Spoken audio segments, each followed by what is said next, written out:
Welcome back to the Daughters of the Moon podcast. We're grateful that you can join us for another week. We certainly are. Today we have John Kennedy Howard with us. He is the longest playing recognizable competitive cyclist in America. He holds world records at both ends of cycling spectrum of madness: speed at 152 miles per hour and endurance 539 miles in 24 hours. He's the founder of the Race Across America and finished second in the race. He's been a member of 3 Olympic teams from 68 through to 76, won a Pan American Games gold medal and an Ironman Triathlon World Championship. He is a member of the U.S. Cycling Hall of Fame. And in his book, The Black Cyclone, A Hero the World Forgot, John brings to life Major Taylor's research extensively from original sources and through interviews with Taylor's daughter before her passing. It chronicles the life and times of the man who was reigned as the U.S. national champion and then world champion in 1899 and set Europe afire on the cycling circuit.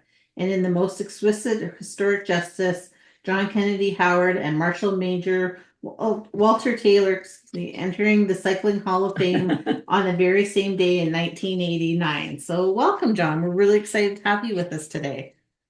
Well, thank you, Barb. Thank you, Kim. Pleasure to be here. Thank you.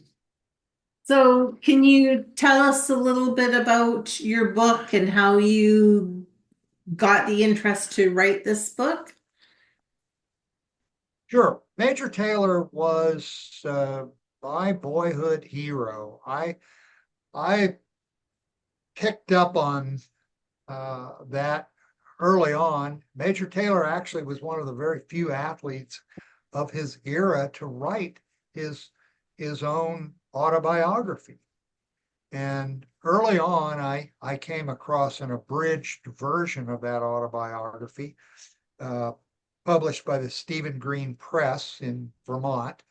And it was an eye opener because I had no idea that this man ever existed. As even only a few cyclists actually knew who he was. He had basically lost touch. Well, and the sport of cycling had lost touch during that era between the time that the automobile became prevalent in the world. Bicycles were an important component of that evolution, and many of the inventions that were part of the early bicycles from the 1830s all the way into the turn of the century included things like the pneumatic tire, which was invented by John Boyd Dunlop in 1888. Well, that was hugely significant for motorcycles and, of course, automobiles to follow. So that was an invention that started with the bicycle. And of course, more detailed inventions would follow. The shaft drive, the spiral bevel gear, which was an early popular invention for bicycles, although it never really went anywhere. It was later adopted by manufacturers like Henry Ford, who used it as a scaled up version of the differential on the Model A. And that became the standard for all vehicles, the spiral bevel gear. Almost nobody has ever heard of it, but it was an important invention that brought us the drivetrain of the automobile. That was sort of the post-industrial revolution that I was mentioning earlier. But Major Taylor was so much a part of that era. He was a child prodigy,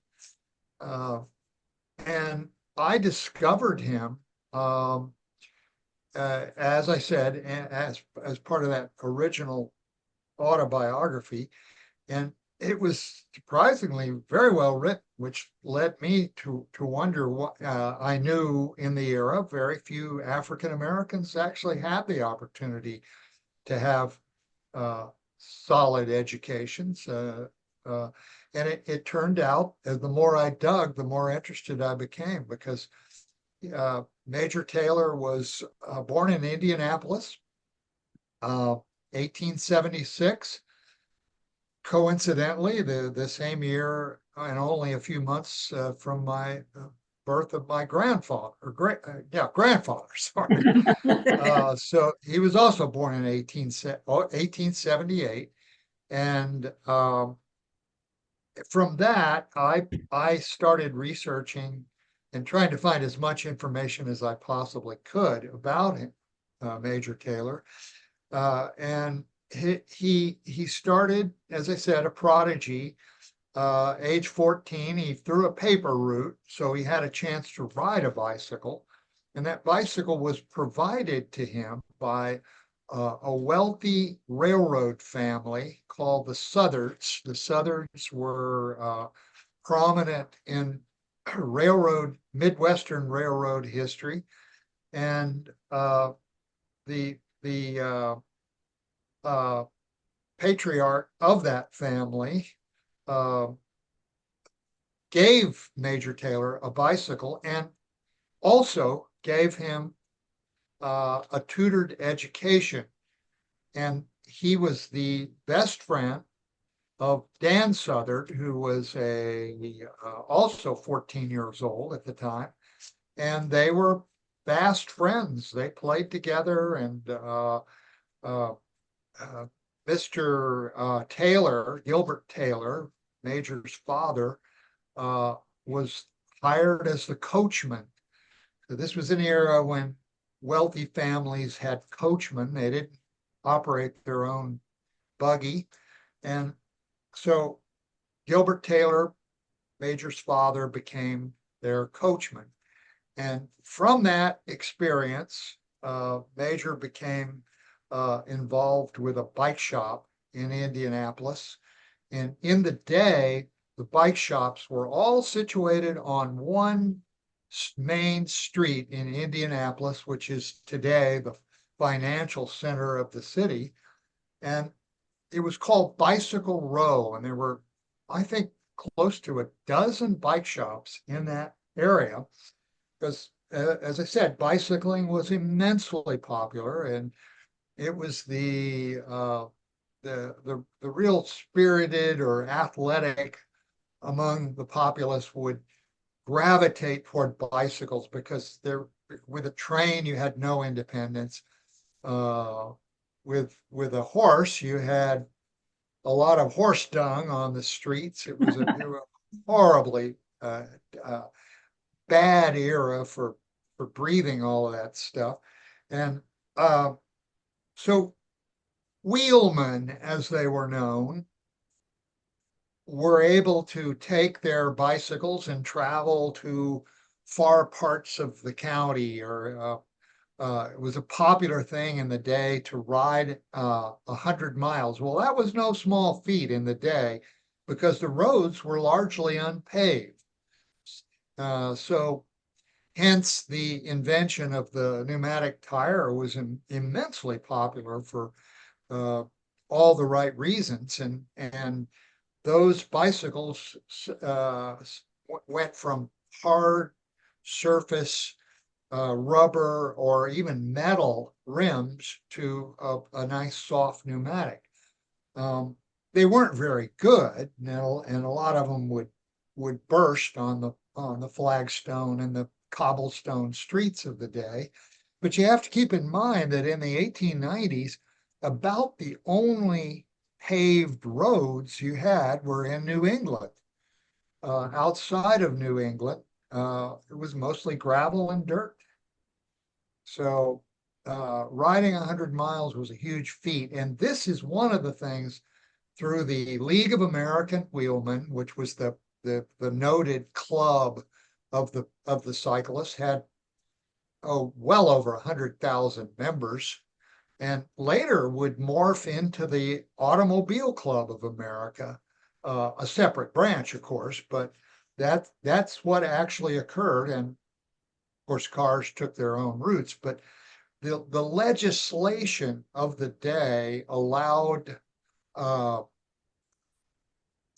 people to campaign hard for the hard surface roads, and they did that, of course, through normal congressional channels. And those wheelmen who rode the 100-milers would document that, and that's part of the reason that the roads of New England were the first to be paved, because that's where most of the bicycles and most of the population was at the time, and at least in the mid to well, let's say the probably the mid to the latter part of the 1900s, or I'm sorry, 1800s. Get it straight, John. So anyway, I'm giving you a little bit of background how I got it. I'm rambling, but I think you get an idea of how it came about. I was inducted into the U.S. Cycling Hall of Fame in 1989 with Major Taylor. I can't tell you what a huge honor that was for me to be inducted into the Hall of Fame the same year as my boyhood hero. Yeah, that's amazing. It is pretty cool. Yeah. That is very cool. And that must have just been almost like just awestruck kind of moment for you when that happened, and he must have been as grateful as you was. He was obviously not alive at that point. Yeah, so and accepting the award for Major Taylor uh, was his daughter, Sydney, who was at that time in her uh, late 80s, I believe. Oh, And Sydney was born in Sydney, Australia, which was one of the places her father spent a lot of time racing. Um, and she really opened my eyes to what her father actually endured during his heyday and all of the racial obstruction that he had to deal with along the way. And all of that was well, not all of it, but a lot of it was included in his autobiography. But there were many passages of the abridged version that were left out. And I'm happy to say that now that so much time has gone by, I actually acquired one of Major Taylor's original signed autobiography copies, a very valuable book. Uh, and I have that as probably the high point or the crown jewel in my library. And from that book, I learned even more about Major Taylor. But it was the invitation of Sydney Taylor Brown, that was his daughter's name, and she invited me to come back to Pittsburgh and look at some of the memorabilia that had been collected by her father. And I was just ecstatic at that. And I did. I went back to Pittsburgh, made several trips back to visit Sydney and some of her cohorts. And she had collected all of this material on her father. And a lot of it, at my suggestion, ended up at the State Museum in Indianapolis. So anybody who is interested, even slightly, at this fascinating man's life, I highly recommend a trip to the Indiana State Museum and visit the Major Taylor archives. They actually have one of his original bicycles there, I believe, and there's another one in the U.S. Cycling Hall of Fame in, let's see, where is it? It's in Davis, California. So that's where the Hall of Fame is located, on the campus of the university, Cal State, I believe it is. At any rate, that's where the larger archives are found, and sort of the the real history of cycling is contained in that uh, multifaceted display. So you'll get to, if anyone is happening to be in the Davis, California area, I highly recommend the U.S. Cycling Hall of Fame. What got you involved in cycling yourself? What took you there? Well, I got to think about that. I had a real interest. I grew up in Springfield, Missouri, and at the time, the bike shop, the only bike shop in the city of Springfield, was a downtown facility. The old school bike shop in the true sense, usually had hardwood floors and a high ceiling to display all of those bicycles, some antiques, but mostly they were trying to sell the new bikes. And the name of that shop was A&B Cycle in down on Walnut Street in Springfield, Missouri. I went in there, bought my first bicycle, which I had the money to do that because I had a lawn mowing business. My brother and I started, eventually put us through college, uh, and we mowed lawns and cultivated lawns and cut fireplace wood in the wintertime and worked our way up and eventually bought ourselves bicycles and eventually automobiles. But uh, in the early days, I bought this what would have only been described as a fake racing bicycle. It was a Schwinn Varsity that I eventually upgraded to Schwinn's top of the line bike, a Schwinn Paramount. And when I went into the first time for the first time in that shop, on the counter, the glass case counter, was a copy of a Schwinn comic that was a wonderful document for sort of outlining the history of the bicycle. And in that, they displayed something that really caught my attention. It was the story of Alf Letournier, who was an expatriate Frenchman, one of the most successful six-day racers in cycling history. Six-day racing was hugely popular at the turn of the century, all the way through the 1930s. And the biggest arena was Madison Square Gardens in New York City. And the races were held there every year for many years. And what I saw was the Red Devil, they called him, because he had flaming red hair. And the Red Devil, Alf Letournier, was a hero to a lot of young cyclists because of his success in six-day racing.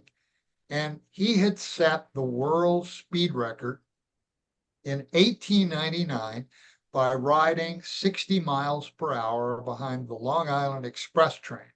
And that was the absolute equivalent at the time of Lindbergh's crossing of the Atlantic in a single engine airplane. Wow. That's how big it was. It was a promotion that was drummed up by the Long Island Railroad Association. And it was done by Charlie Murphy. And then the Red Devil, Letourneau, actually came in later and broke that record. Went 109 miles per hour behind a race car.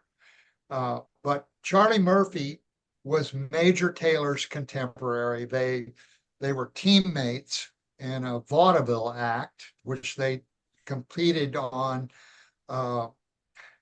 stationary rollers, which is the old school training platform that was used during this era, probably about 150 years old. I have a set of them, by the way, and you can work on your balance and your coordination.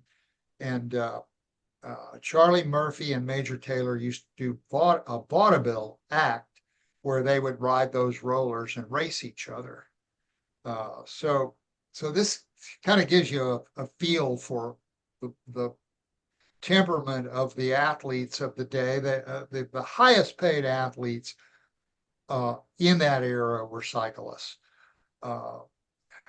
I guess it's safe to say that at his peak, Major Taylor was pulling down between $30,000 and $50,000 a year in an era when the average working class man would pull in maybe $300 or $400 in an entire year of work. So Wow. that gives you some idea just how wealthy he was, uh,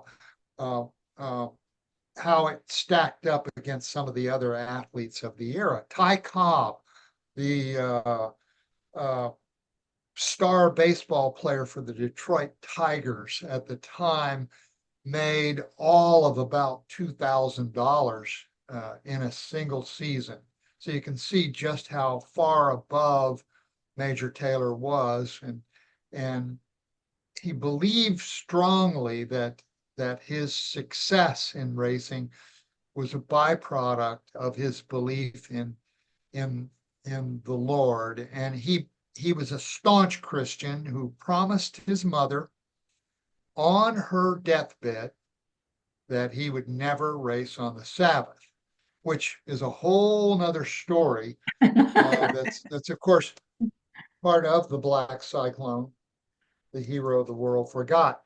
But Major believed that God was with him on his bike and would protect him, which was generally true, at least for the first part of his season. He was an acrobat. He learned trick riding from his coach, Bertie Munger. And Bertie gave him the ability to ride, taught him how to balance his bike. And as I said, he was a prodigy. He learned trick riding at a very early age. And his first competition, he was actually doing trick riding for his employer at the time, whose name was Sam Hay at the Hay Bike Shop in Indianapolis. And it so happened that on the 4th of July, one of the biggest races in Indiana took place, and Major Taylor was asked, actually not asked, he had to comply with the request of Sam Hay to ride this race. And he was just flabbergasted at the thought of actually competing in a race. But he did, and he actually won it. It was what we refer to as a handicap. And of course, he was part of the original handicap group. So they left 10 minutes before the top riders of the day. And one of the top riders of the day was Walter Marmon, who was the comptroller for the Marmon Automobile Company, which would produce the magnificent Marmon automobile, the winner of the first Indianapolis 500, by the way. So motor racing was starting to become an entity at this time. And Walter Marmon, who was an avid cyclist and also the Indiana state champion, was beaten by Major Taylor. And the League of American Wheelmen officials couldn't believe that this black kid had actually beaten the state champion, and they didn't want to give him the race win. And Walter Marmon stood up and he said, "Hey, beat me's fair and square. Give the kid the medal," and it was a gold medal at that. So all through his career, there were people like Walter Marmon, Bertie Munger, Fred Johnson at Ivor Johnson Arms and Cycles, who sponsored Major Taylor, who backed him, supported him, believed in him, because it was not an easy road. And I think it's safe to say that some of his fellow cyclists really ganged up on him. They didn't want to see him win, but he often did win. He didn't win all the races, but he won his fair share and made a great deal of money in the process. The prizes were huge, often cash. So it was just a a point of real importance for Major Taylor to find himself in that competition, get in the right spot to win the race. But there would be times when, let's say in a final, in other words, you have to qualify for the final heat. They call them heat races. And you'd have to compete against a larger field in order to qualify. So they would take the top three, typically the top three.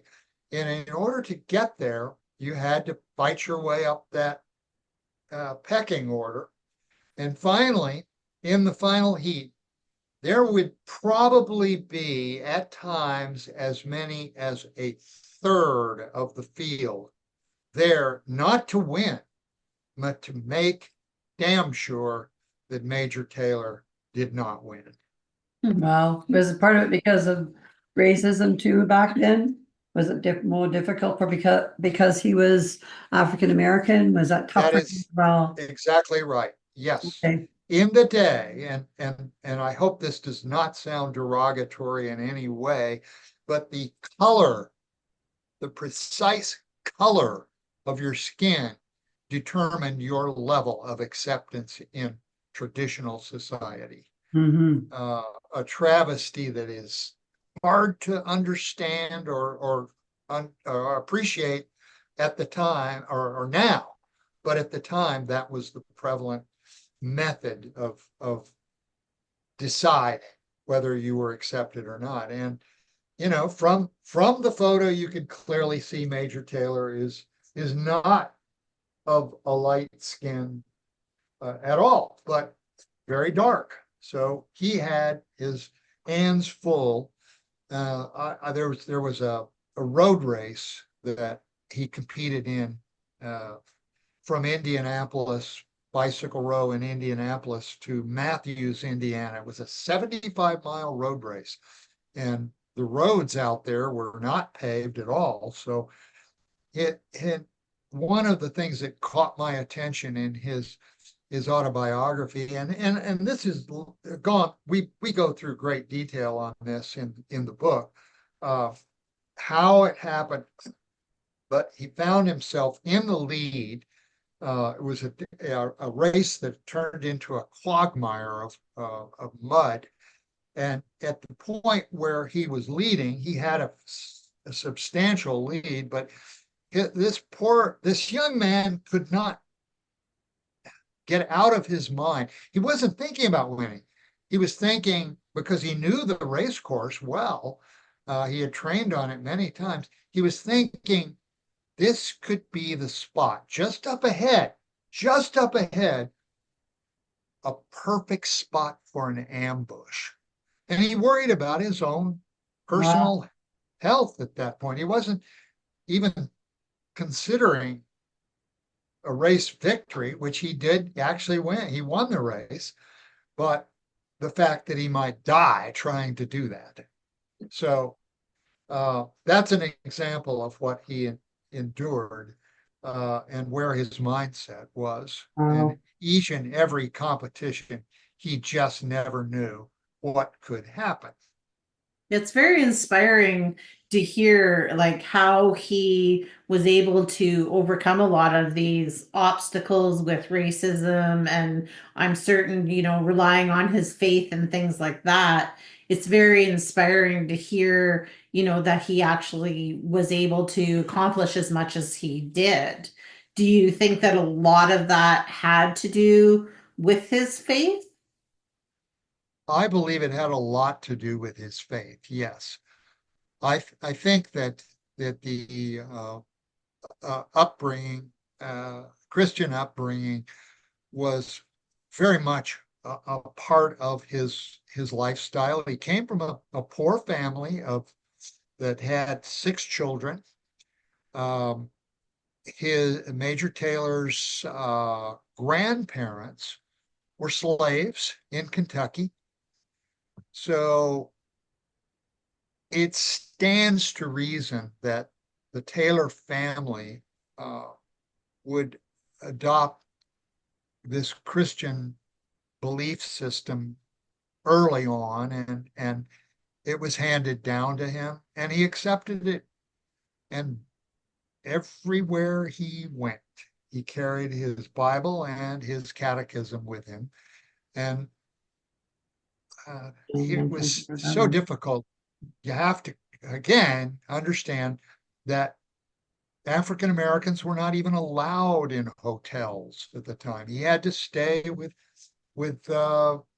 Black families everywhere he went, which created a huge nightmare in terms of getting to and from the racetrack, oftentimes clear across town, which made it extremely hard for him to get in his normal routine of preparation for these competitions. And for a professional athlete, it's extremely important to have everything set up perfectly. And his trainers and his coach, Bertie Munger, did their best, but it was only so good. And again, he fought obstacles that none of the other riders had to deal with, because he was quite literally the only African American in the field. It's probably And being so determined too. That probably even made him more determined to do what he needed to do, to accomplish where he went, I would think. Yes, yes. Do you think that his faith also helped him through some of the racism and some of that kind of things that he had to endure? And like, was it like, it sounds like from what you've said is that a lot of the people that he raced with, there was some people that were, supportive of him, but it sounds like there was a lot that were very much didn't want him in that lane. So you could speak a little bit about that. Well, yes, to put it in the proper perspective, Major Taylor had a large number of supporters, and there were a number of racers, white athletes who did their best to make sure that he was protected. So that's an important component. But there would be times when the backstretch on a particular bike track or velodrome, half the field or half of the audience, the spectators in the bleachers, would cheer him, and the other half would be throwing fruit at him. If they could hit him, they would do that. They would actually do that. So he had his distractors and he had his supporters, and sometimes it was about 50-50. And I have to say, it was his desire was to always go south and train in the temperate climates of places like Savannah, where there was a beautiful track in Savannah, another one in Atlanta. But he couldn't do that. The first time he tried, there was a scene that's outlined in the Black Cyclone, where he and his trainer Bert Hazard were on the train down to Savannah, and it was becoming warmer and warmer, and they were starting to get closer and closer to Savannah. And on the train, of course, they would stop from time to time en route, but just outside of Savannah, they encountered something so horrible that it just set the tone for the rest of the time they were in there. There was actually uh, an African American hung from the side of the road, very close to the train tracks, and this just was so horrifying to Major Taylor that he just literally had to put it out of his mind. It reminds me of something similar that happened to me in my career as I was just getting into racing, where you have to put your mind in another arena if you're going to compete and compete at a high international level. And this is exactly what Major Taylor did. It was extremely disturbing, but it was par for the course. And this is an example of what can happen. And there was another incident in Savannah where he started out on a road ride, and he was quickly passed by a triplet. Now, you have to understand that bicycles of the era were sometimes singles, sometimes tandems, sometimes triplets, sometimes quints. They would go all the way up to 5 and 6 because the riders were able to, through 2, 3, 4, 5, and 6 riders, to generate more speed. And they paced the racing cyclists on the velodrome.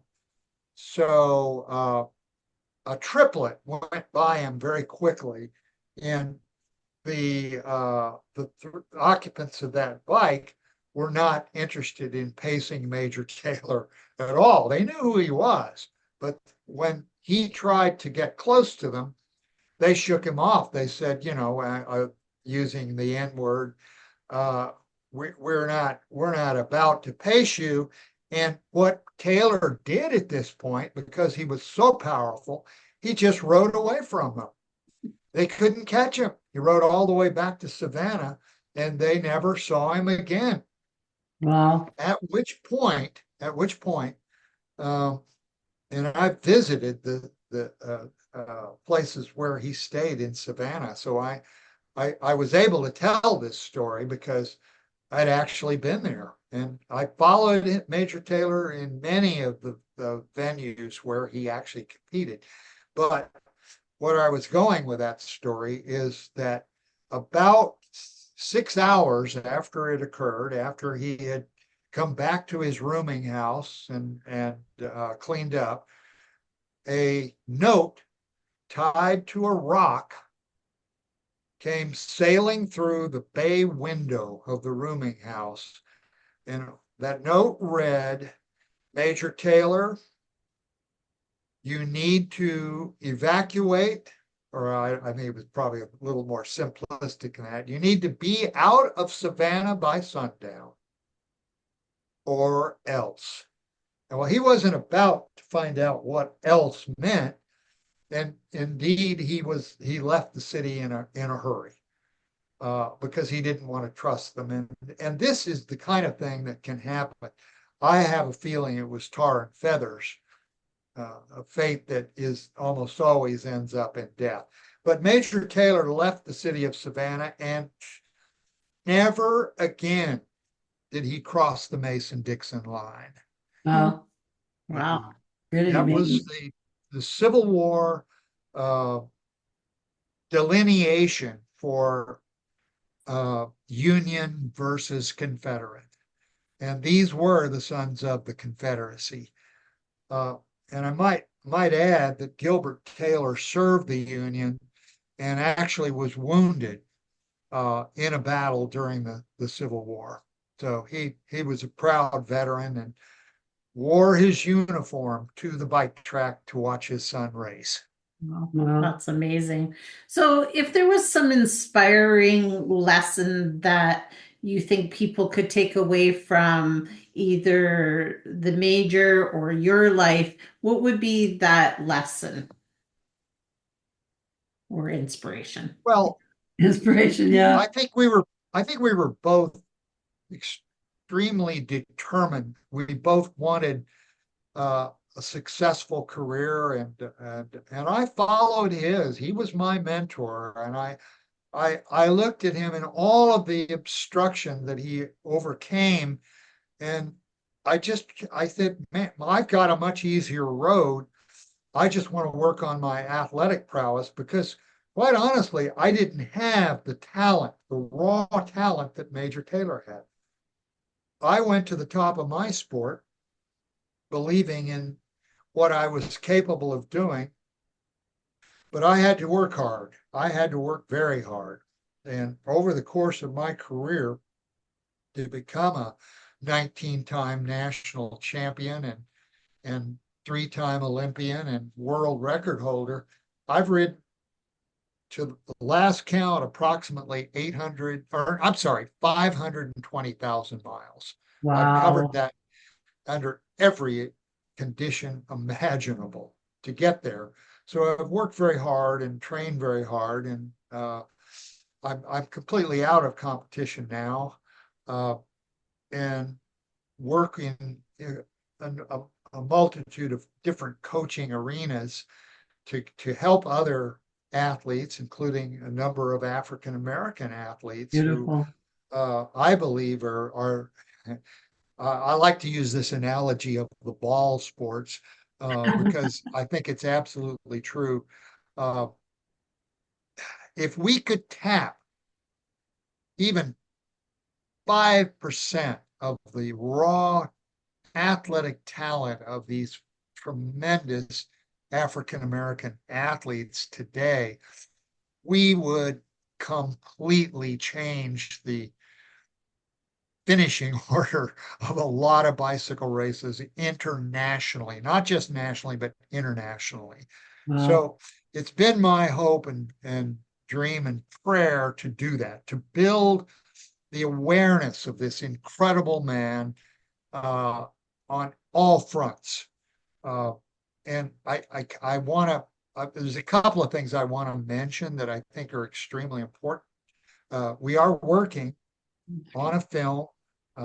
We have a credible screenplay written by Bob Isley, who wrote the Ray Charles story called Ray. He wrote the screenplay for Ray, and the other film was the Denzel Washington film called The Great Debaters, which I believe Denzel may very well have won an Oscar Yeah. for. Yeah. So Bob Isley, tremendous, a multi-time uh, Academy Award nominee as a screenwriter. And we also have as our producer, Clement Virgo, has at least a dozen Canadian Academy Award to his credit, and most recently completed a film called Brother. Excellent film. I highly recommend. So we've got a world-class team. Our production crew headed up by Kevin DeWalt at Mind's Eye Entertainment. So we're ready to go. But I will tell you, it is not easy to fund a period film of this type. It's extraordinarily expensive. And we're working on that element of it because that's really the next hurdle is creating a budget for this feature-length film. And I will point out, my good friend Todd Gould has completed a biography. I'm in this one. I'm not a biography. What am I trying to say? It's a documentary, a PBS documentary film called Major Taylor, Champion of Race. And I'm going to get to that in just a second. But this is a PBS documentary. It's available from out of Indiana University. WTIU, and you can look this one up. Excellent documentary on Major Taylor. So we have that, and that's really that sets the tone for the feature film which we're working on. And before I forget, I definitely want to let you know that uh, Major Taylor was far more than just a champion bicycle racer. And as hinted by Todd Gould in his documentary film, uh, he was also a strong early pioneer of uh, racial equality. And he campaigned it. I mean, he did what he could and was a very good friend of W.B. Du Bois, who you may recognize the name. He was the founder of the NAACP and also the landmark magazine called Crisis, which was the, the best reading material for African Americans in the day. Um, he was also a good friend of Booker T. Washington, inventor and uh, founder of the Tuskegee Institute, Center of Higher Learning for African Americans. So those were a few of his friends who supported him and helped him create a presence. But as we all know, it wasn't until the late 1950s and primarily the 60s before that level of awareness of racial equality took place. Yeah. And Major Taylor, sadly, while he actually lived a rather long life, at the time, the average lifespan of an African American male was less than 50 years. I mean, I think about 47 years. And Major Taylor lived to be 54 years old. Sadly, and I will let the book speak for itself on how all of this occurred, because we go into a lot of detail about the post retirement, and I'll talk a little bit about that if we still have any time. But he died a pauper. Wow. The YMCA in Chicago, and was buried in a pauper's grave. A kind of Amadeus ending, I think it's safe to say. Yeah. Absolutely. Yeah, no, and that's a very inspiring story. So, where can somebody find the book? You can find it on, well, you can find it at Amazon, certainly. It's available. It is an Amazon bestseller, I'm proud to say. And May Congratulations. and I are very proud of that fact. As you should It's be. available at Barnes and Noble. It's available an ebook from Dorrance, the publisher. And anybody who is interested in follow-up, I highly recommend more detail on our website, which is majortaylorstory.com. Majortaylorstory.com is our website. Okay. And that will give you a little more detail and some fabulous photographs also of Major Taylor competing. Unfortunately, we know of no film footage of him actually competing, but there are some unbelievably clear photos of him racing all over the planet, Well, because that's Wow. wonderful. he was a prolific traveler. Yeah. And so, is that the best place to contact you as well? Yes. Oh, yes. Well, anybody who sends me a book, I'll be happy to autograph it. But any serious inquiries, certainly I would be happy to respond to those. Okay. And can they get to you from that majortaylorstory.com for that then? Or Yes, website and contact information is on there. Okay, perfect. Well, it's been such a wonderful experience hearing his story, and it's just sounds like a very inspiring book, and he sounds like a very inspiring man. So But you're very inspiring too. for what you've done in your lifetime too. It's a pleasure to meet you, knowing what you've done as well. So thank you for that. Yes. Thank you, Kim, and thank you, Barb. I very much appreciate being a part of your show. Thank Well, you. We thank appreciate you. Thank you so much for being on. And everybody else, tune in next time. You bet you will.